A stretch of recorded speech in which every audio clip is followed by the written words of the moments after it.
Welcome back to Inclusive Design 24-2020, everyone. Brought to you in partnership with our Platinum supporters, Barclays Access and Adobe, our Gold supporters, Intopia, Tetralogical, and InfoAxia, and our Silver supporters, Intuit and WebAble. You can follow us on Twitter at ID24Conf, and if you have any questions for our presenter, tweet them using the hashtag ID24 for our Q&A at the end of this session. A reminder that ID24 is a respectful community, and you can find our code of conduct on the inclusivedesign24.org event site. Our next presenter is Crystal Preston Watson, who will be presenting guerrilla accessibility testing techniques. Crystal is a quality engineer working on accessibility at Salesforce with a decade of experience working on online media and software throughout North America. So we'll turn it over to you, Crystal. Hello, thank you so much. And yes, this is Guerrilla Accessibility Techniques. And yes, I am Crystal Preston Watson. And also, along with, if you want to reach me to ask questions directly on Twitter, I have my Twitter handle, which is Scopic Engineer, SCOPICENGINEER.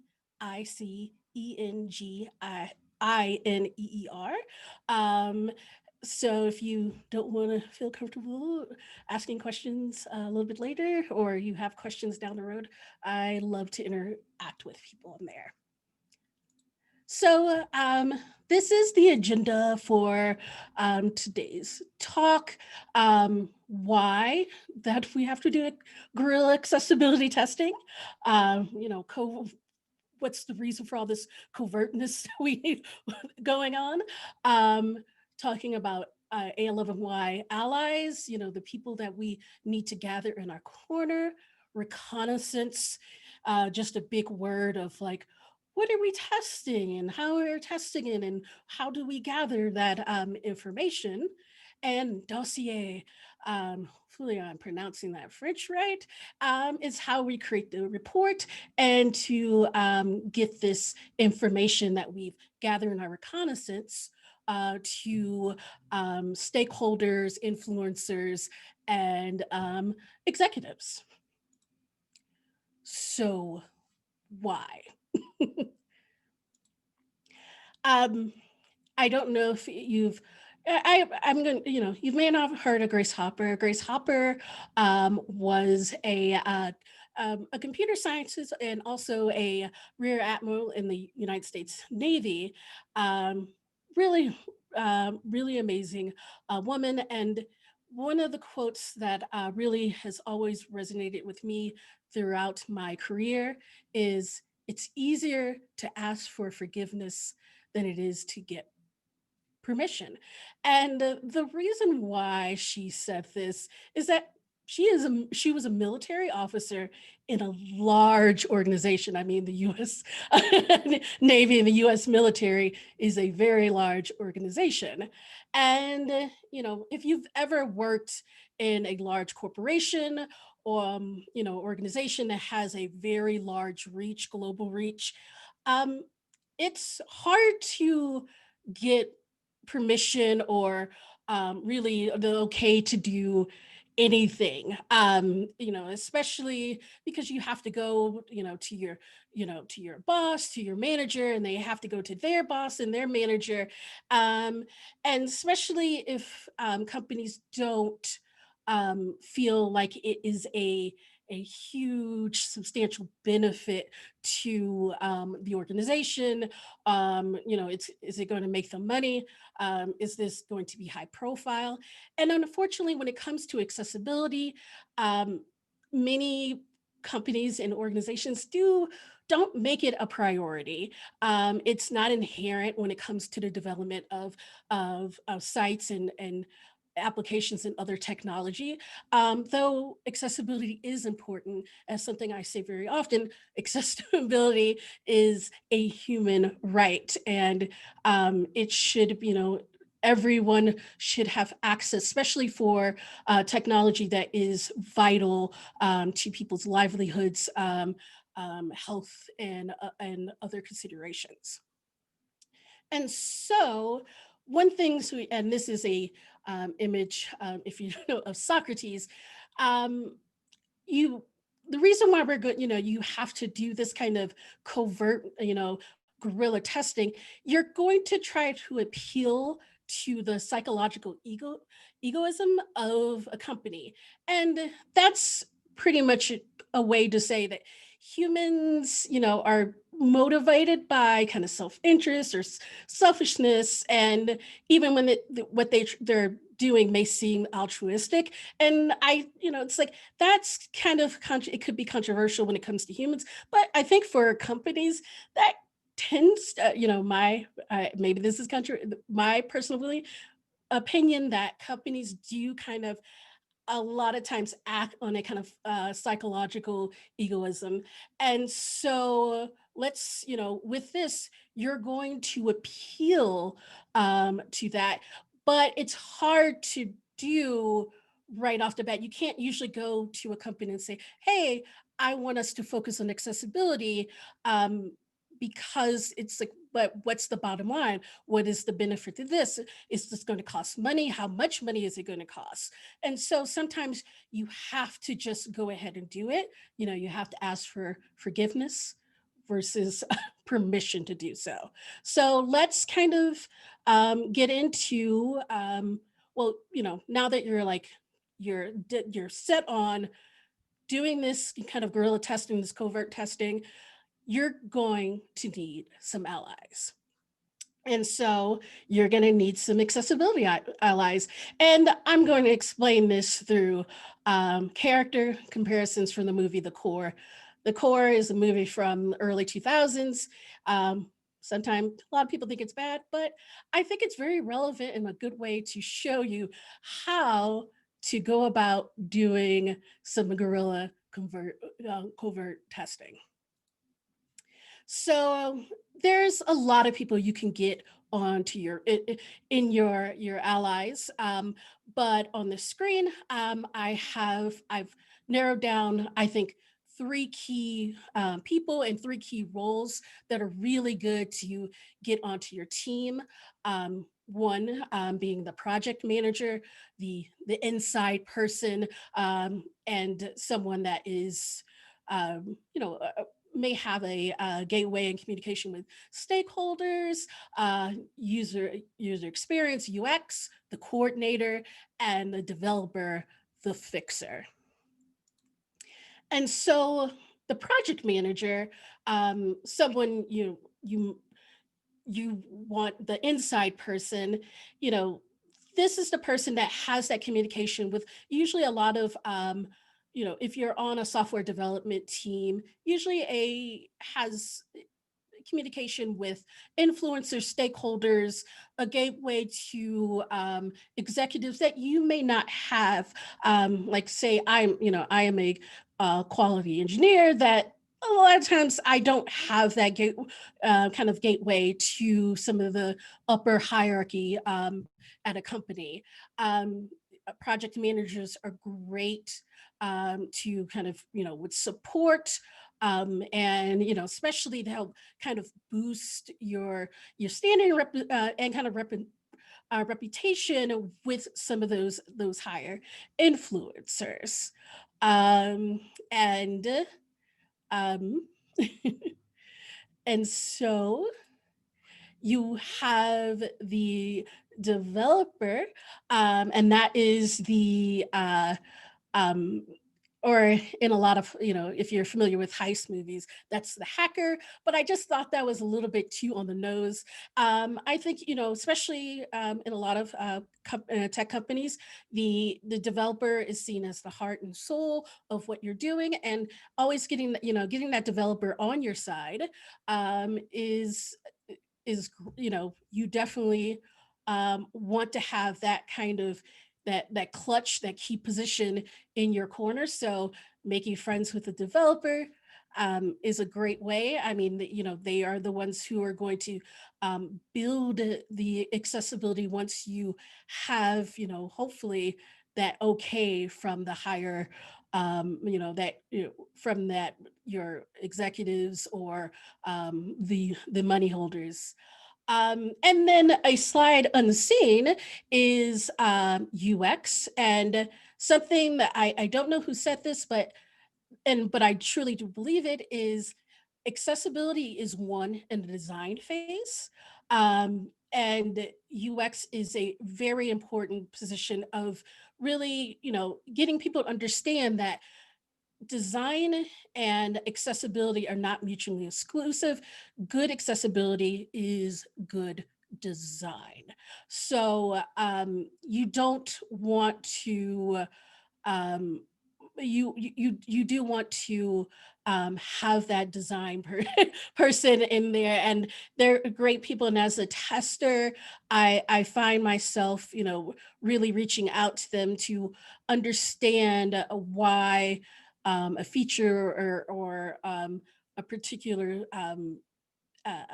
component is a certain way. So really having that person to be on your side when it comes to um, gathering this information, this kind of covert testing that you're about to undertake is very vital. And then it's you. You're in the movie, you're Aaron Eckhart. Um, and so you could be, and now I'm assuming, that you're a tester like me, but you could be you could be the developer, you could be the UX person, you could be the PM, you could, be someone, and I'm no, I'm talking about more technical roles. You could be, yeah, someone who is, in sales. That it really doesn't matter. This doesn't have to come from a tester to initiate this technique to do this covert guerrilla testing. It really just comes from the desire to really point out and really craft, like, I want to make things accessible. I care about this. I feel that this is something that we need to focus on and make a priority. So you are Aaron Eckhart because in the movie, he really cared about not having the world not be there because the core stopped spinning, which is not really a thing. So, just a little quote from the movie. You're about to embark on a pretty big journey. The objective, and the quote goes as, the objective is simple, the obstacles are gigantic. We're going to need all the help in the world. But if we are to avoid panic and chaos, the world at large can never know what's happening here. And that's not quite correct, because the world at large will know what's happening after you present your findings. But I kind of like this because you're gathering your allies and you're about to embark on something huge, and that is to change the minds of of the culture of your company, of like, we are going to show them that accessibility is important. And so, you gather your allies, and now you're going to travel to the core, or you're about to embark on testing. So next up is reconnaissance. So you're trying to figure out how to start to go about this. So you know that you want to show your stakeholders and execs that accessibility is important, but how can, what should you focus on to really make that hit home? And I think one thing that, you may just think, well, I'll just test the whole site.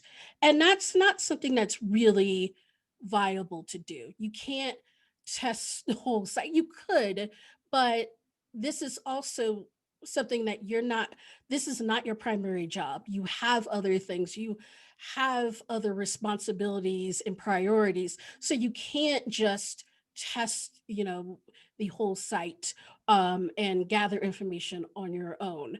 So you need to kind of key in on a key location. And what that would be is high impact features. And so high impact features are features that are heavily used, have a wide user base, and have a critical need for that base.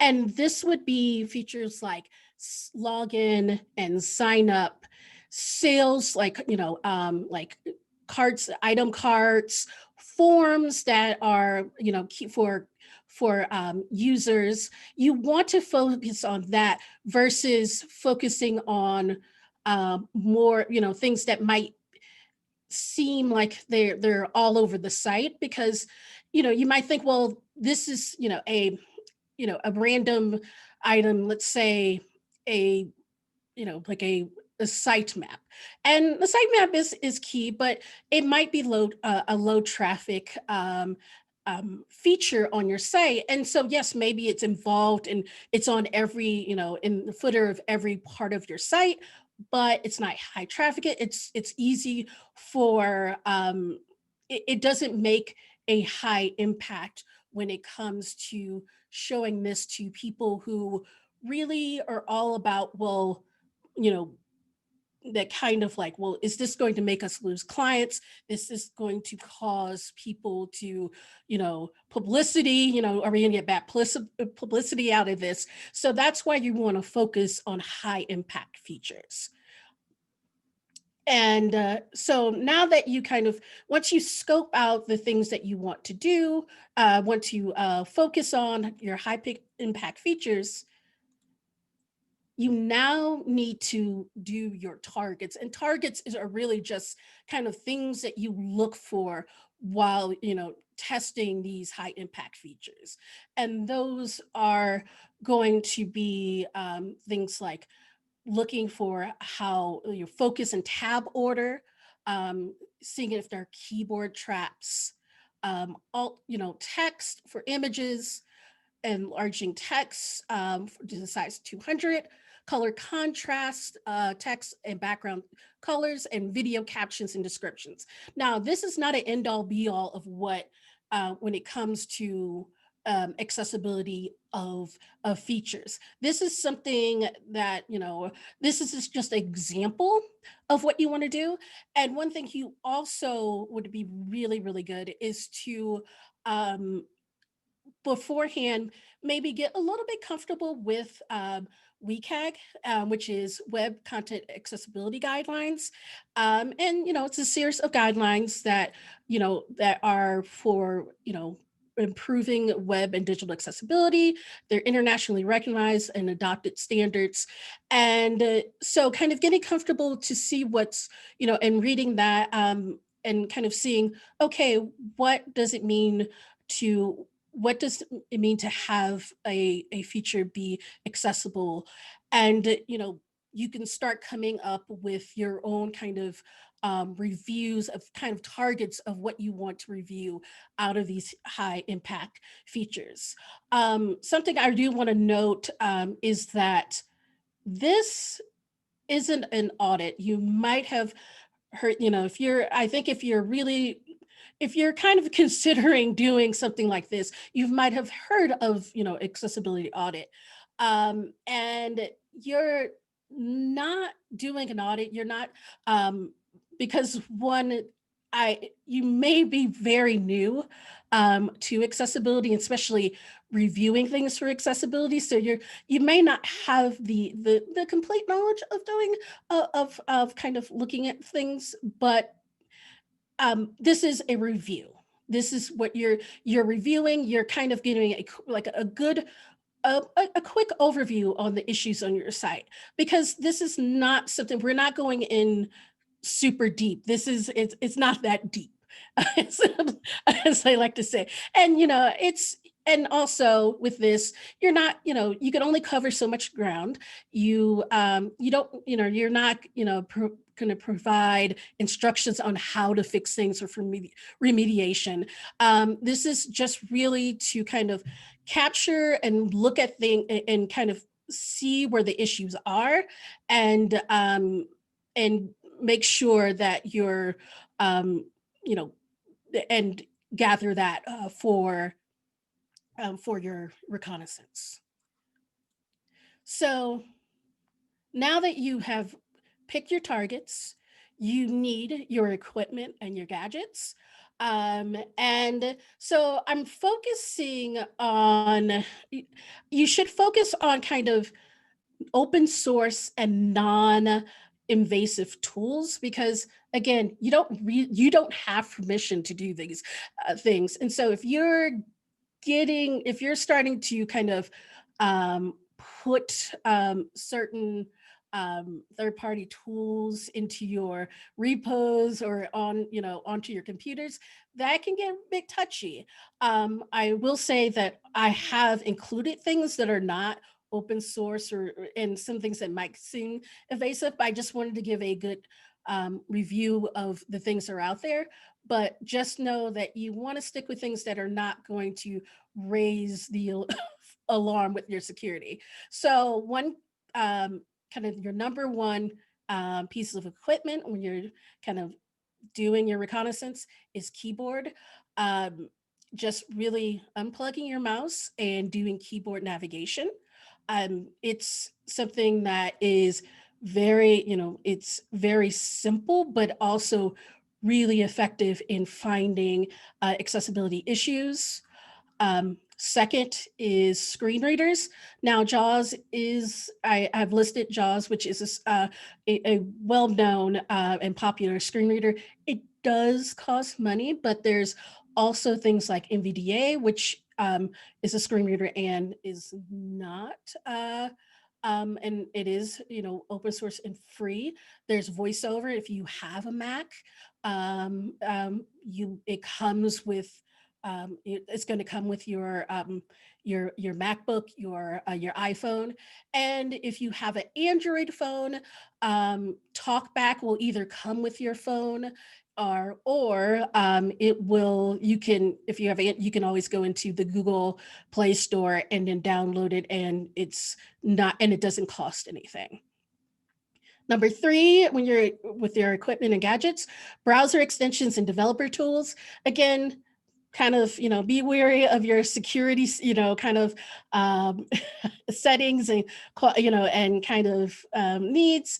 But you have things like Wave, which from and Axe from DQ, Lighthouse, which is in your usually in your developer settings on Chrome, Accessibility Scanner for Android, which is an app you can download and and it will scan for accessibility issues if you have Android applications. And then also color contrast analyzers. There are a lot out there. I tend to use quite a lot of those, and I couldn't just think of one, but just definitely go Google, and you should be able to find there's some great ones out there, and that's going to definitely going to help you with looking for the color contrasts in your high impact feature. So lawyers, puns, and money. One of the things that you're dealing with, you're gathering all this information, and it's fine. It's fine, but it's also, you kind of, let's be honest, you could try to say, well, do this for you. We should be doing this for the greater good. We should be doing this for out of the kindness of our hearts.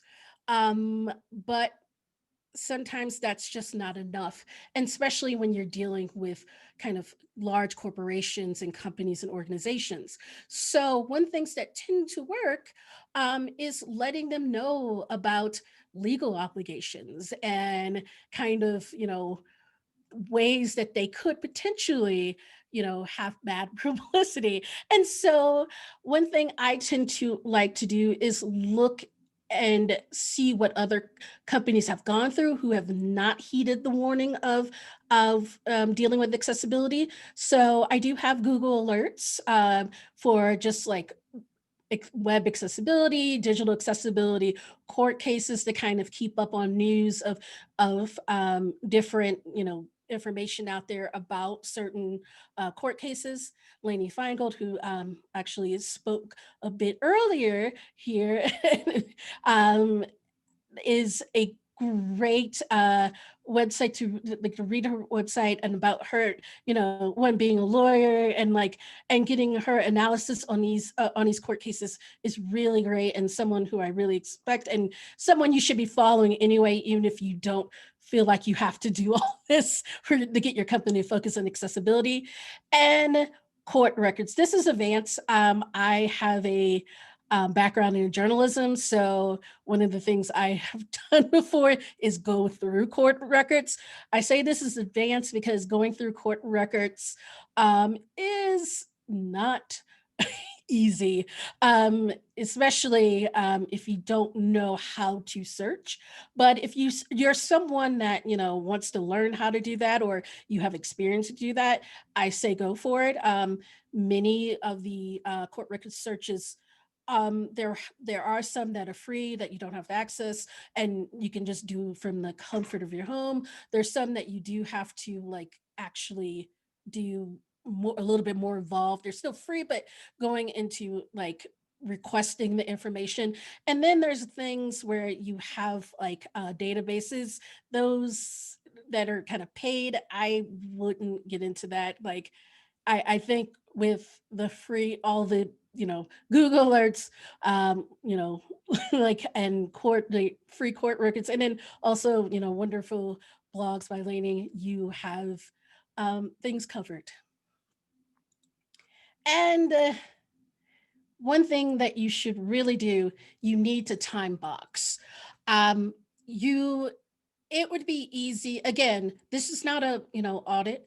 This is, you're doing a review, and you don't want this to really monopolize your time, because again, this is about being not invasive as you do this, not really triggering. You're trying to be covert. You're trying to be, your reconnaissance is not about having people show, know what you're doing. And if you're not, if you're kind of taking, weeks and months to do this, it kind of defeats the point. So you want to time box this. You want to, and time boxing this helps you kind of increase your focus. It helps you prioritize what you're doing. I would say, and I'm not going to throw out a number because that's really hard, and I think it's very conceptual, but I say maybe like a sprint, or say 2 weeks of on and off review is a good, I at the top of my head would be really, really good kind of time to kind of do all of this, and even if it, but maybe you don't have, you're constantly going, you have a lot of responsibility. If it takes you say, and I'm not, when I say 2 weeks, I would say, I again, and maybe that's 2 weeks. I'm guess, I'm saying a few hours every day. So I say, don't really go over 40 hours of this. And even then, I think 40 hours is, split 40 hours over 2 weeks would be good. So, but definitely give yourself a time box of doing this reconnaissance. Okay, so now we have we're done with gathering this information. And now we need to put this in a report, in a way to give to our influencers, our executives and stakeholders. And you're going to do that with a pitch deck. This is a picture of people gathered around a computer, because you will hope, if you have your allies, they're going to help you. But if not, this is something, putting together a pitch deck is not, I'm not going to say not hard, but it's not overly complicated. And a pitch deck is a presentation that usually you hear the pitch deck surrounding startups with venture capitalists, and it's a way to provide investors to like with an overview look of your business. It's, you know, showcasing your product, sharing your business model and things like that. I Pitch decks are like the Moby Dick of Silicon Valley, and I feel like these are like the literature that a lot of executives really know and understand. So, and I think they're really good at providing a punch of presenting high value information in a digestible way, especially for people who feel like their time is money. So you're not going to have like, you know, especially since you didn't, you didn't do this with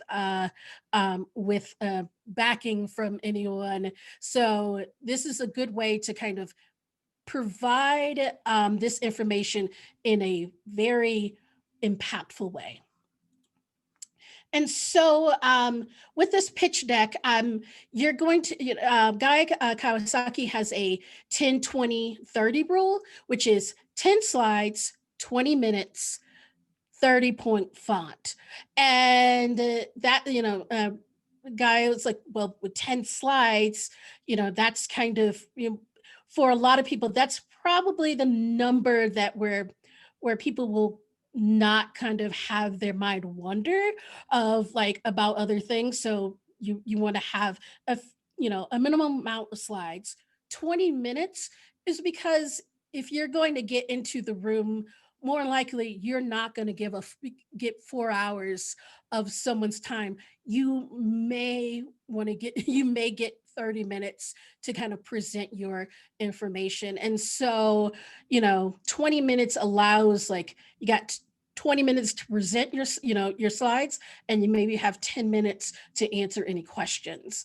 And 30-point font, you just want to make this digestible. You want to not bog down with a lot of content, a lot of text, because just kind of like what I'm doing now, if there's a lot of text on a slide, people it might be overwhelming to them.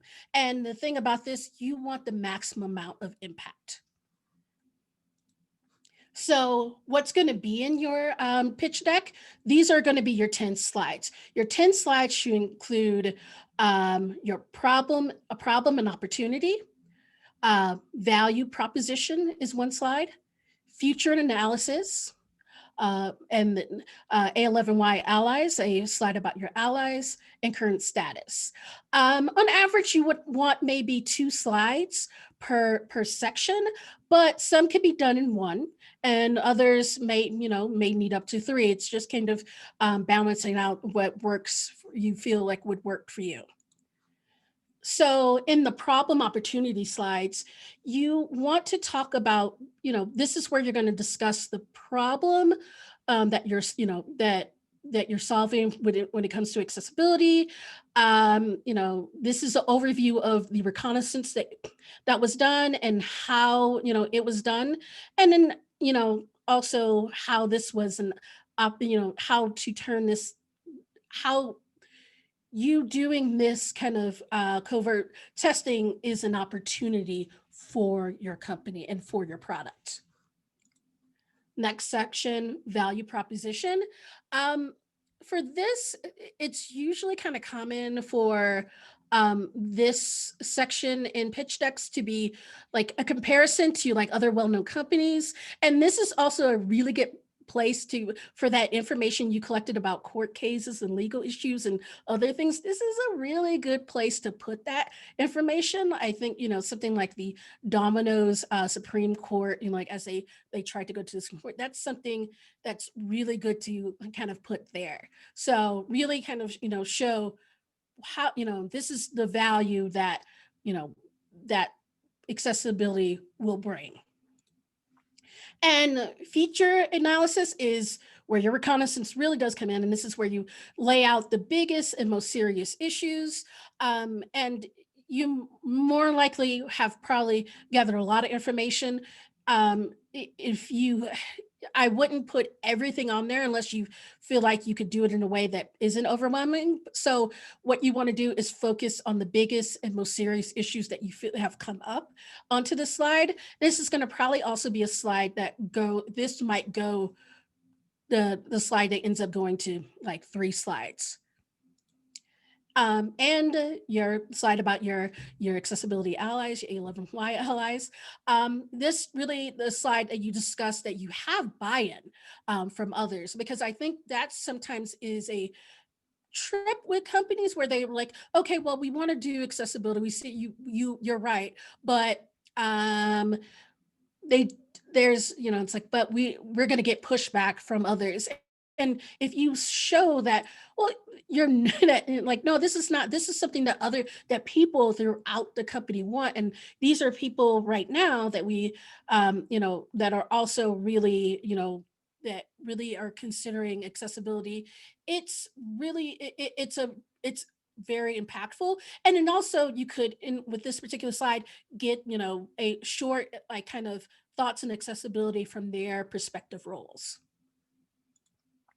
And the last section is current status. And this is how you drive home that you don't have an accessibility process or plan at place at your company.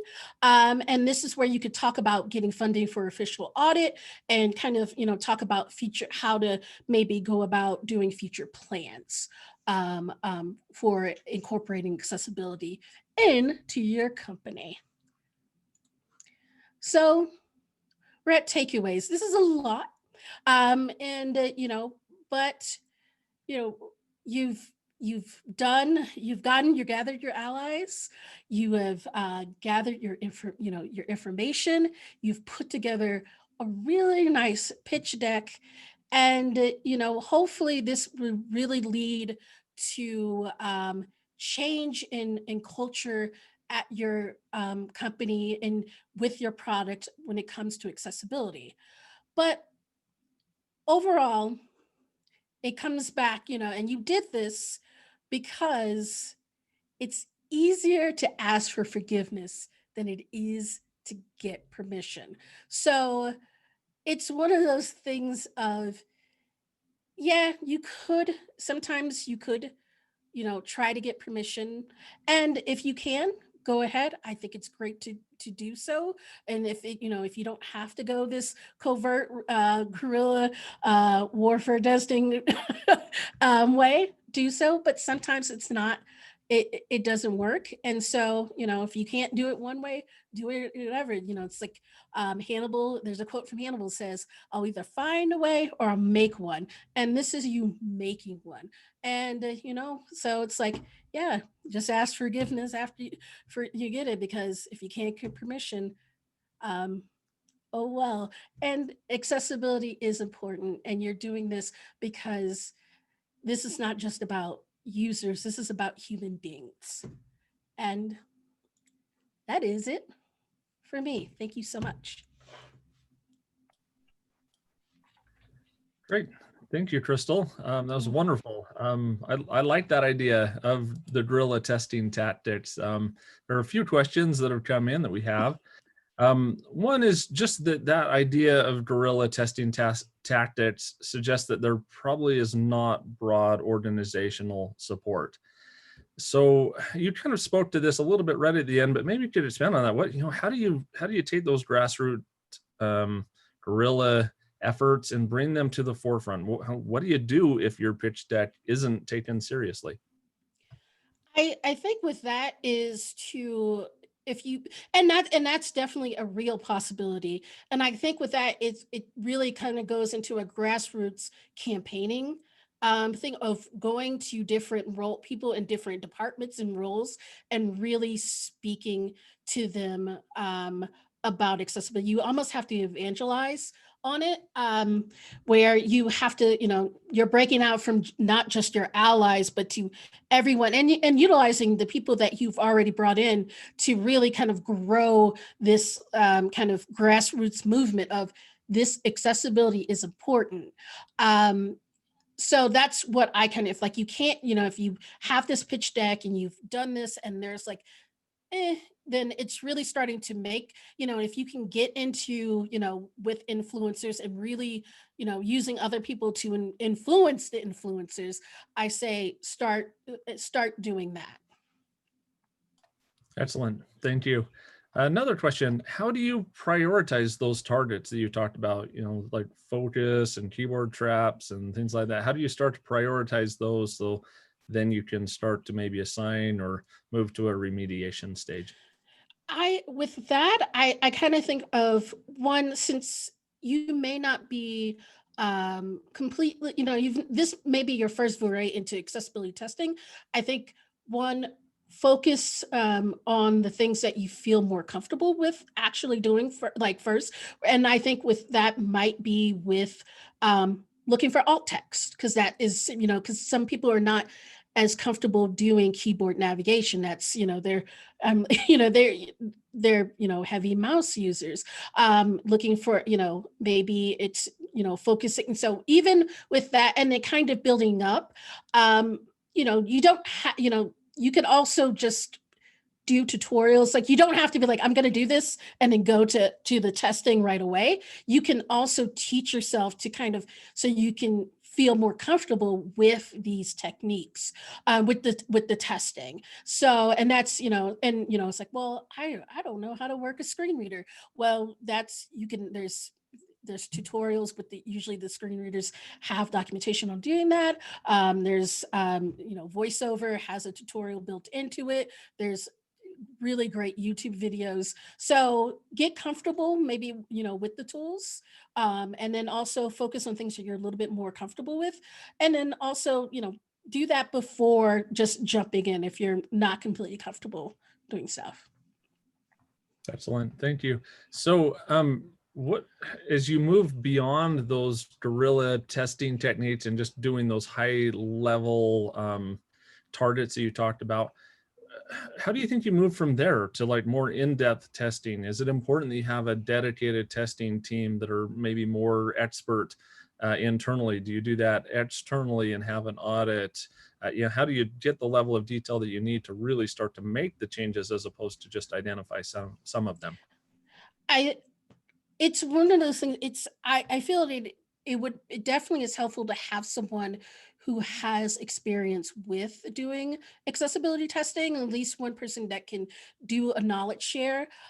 Sometimes I know a lot of companies, what ends up happening, they'll have a third party, they'll have third party audits, and that the auditor, along with doing audits, will also kind of do some education in what to, so it really, you should have someone either that you can bring into your team that has accessibility experience, or someone that's willing to train up into, learning that. It really kind of, it it depends on what works best for your team, or what you kind of, have to work with or around.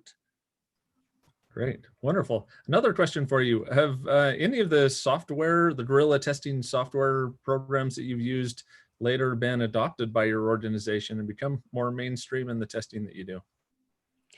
Yeah, so a lot of times with the I feel, especially with a lot of the browser extensions, people tend to really, really get up, I'm like, oh man, this is really cool. I can do this and I can find all these, but I can see all these things they really love, or just letting people know. And like, with Lighthouse. And I also have to, you also have to kind of stress that this is not going to find everything. These are, it's helpful, but it's not the end all be all of finding issues. But usually people are very receptive to, particular tools, because I think, just by being in tech, you're kind of like that.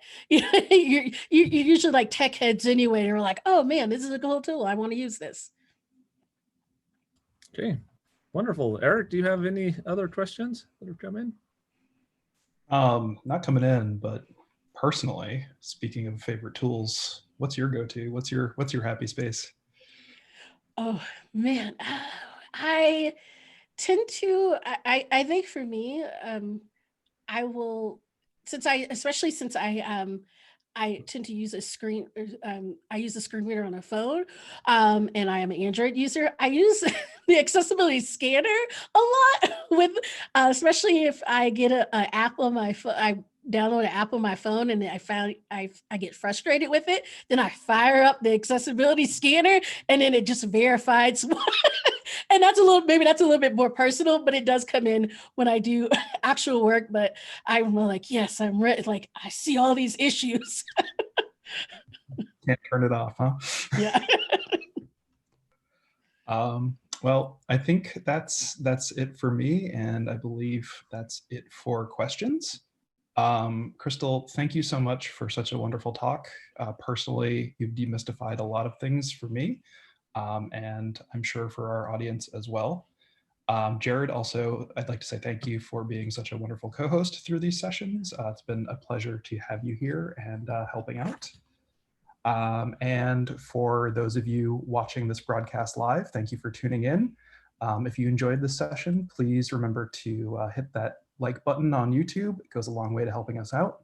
And also don't forget that you can subscribe to our channel at youtube.com/inclusivedesign24, and that'll help keep you in the loop for future events.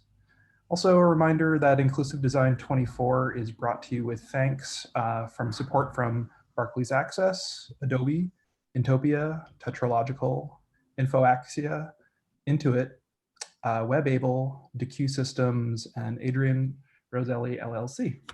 Thanks to everyone for tuning in, and we will see you at the start of the new hour.